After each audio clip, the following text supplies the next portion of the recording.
Artificial Silicon Retina, Science and Technology.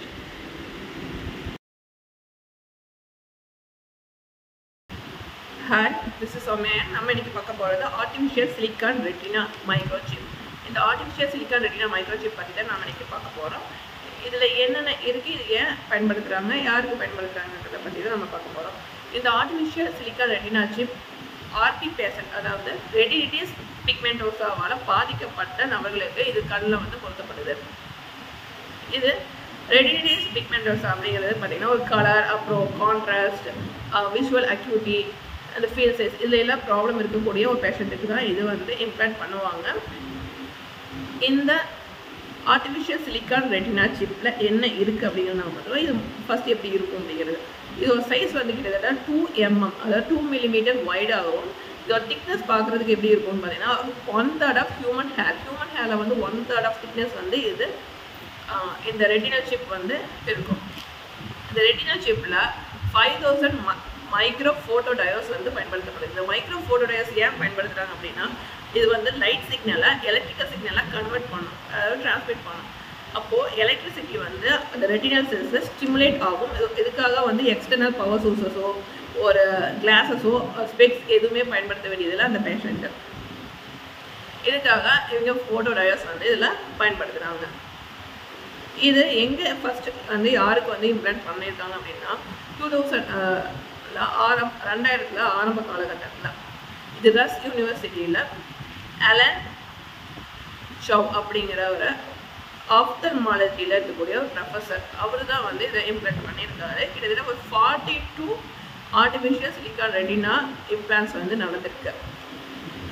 இதில் கிட்டத்தட்ட ஒரு பேஷண்ட்டுக்கு என்ன பண்ணுறாங்கன்னா, ஒரு கண்ணில் தான் இம்ப்ளான்ட் பண்ணுறாங்க, இன்னொரு கண்ணில் அவங்க இம்ப்ளான்ட் பண்ணுறதில்ல. ரீசன் என்ன அப்படின்னா, ஒரு கண்ணில் அவங்க இம்ப்ளான்ட் பண்ணும்போது அதில் வந்து இருக்கக்கூடிய அந்த நியூரோட்ரோபிக் ஃபேக்டர்ஸ் வந்து இது தானாக வந்து அதிகபட்சமாக இது வந்து ப்ரொடியூஸ் பண்ணும். அப்படி அதிகபட்சமாக ப்ரொடியூஸ் பண்ணும்போது பக்கத்தில் இருக்கக்கூடிய ஒரு ஆப்போசிட் ஐ, அந்த ஆப்போசிட் ஐயில் இருக்கக்கூடிய பிளட் ஸ்ட்ரீம் வந்து நார்மலாக சர்க்குலேட் ஆகும். அப்படி சர்க்குலேட் ஆகும்போது அதோட பவரும் இன்க்ரீஸ் ஆகும்.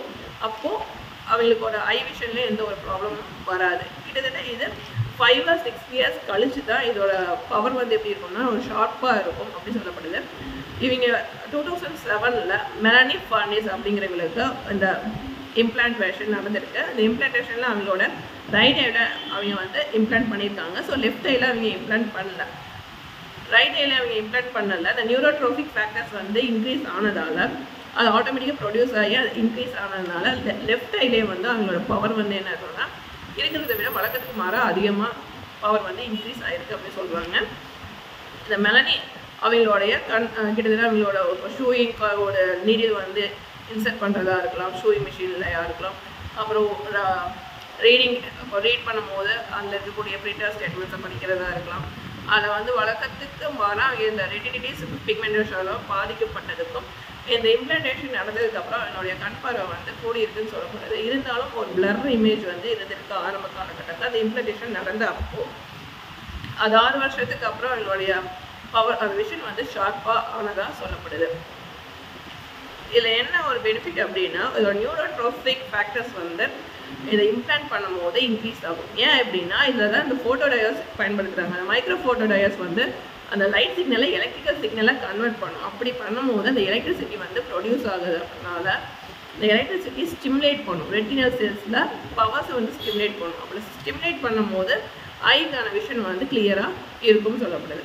அப்படி இது இம்ப்ளான்ட் பண்ணுறதுனால இதில் என்னென்னலாம் வந்து பெனிஃபிட் இருந்திருக்கு அப்படின்னா, இம்ப்ரூவ்மெண்ட் இருந்திருக்கு அப்படின்னு பார்த்தீங்கன்னா, ஒரு கலர், அதாவது பர்செப்ஷன் ஆஃப் கலர்ஸ்லையும் கான்ட்ராஸ்ட், விஷுவல் அக்யூட்டி, அப்புறம் ஃபீல் சைஸ், இதில் எல்லாம் வந்து இம்ப்ரூவ்மெண்ட் இருந்திருக்குன்னு சொல்லப்படுது. இந்த அலன் சவ் இவர் தான் இதோடைய இம்ப்ளான்ட் பண்ணுறதுல இதோடைய இதில் தான் இம்ப்ளான்ட் பண்ணியிருக்காங்க. இந்த இம்ப்ளான்டேஷனுக்கு வந்து ஆகக்கூடிய செலவு கிட்டத்தட்ட எப்படின்னு பார்த்தீங்கன்னா $200 million விட அதிகபட்சமாக இருக்கும்.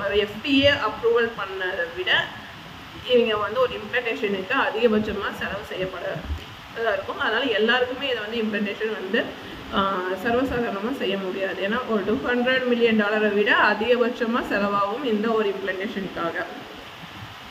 Artificial silicon chip retina chip வந்து பொருத்துவதற்காக அதிகபட்சமாக செலவாகுது அப்படிங்கிறதையும் அவர் வந்து சொல்லியிருக்காரு.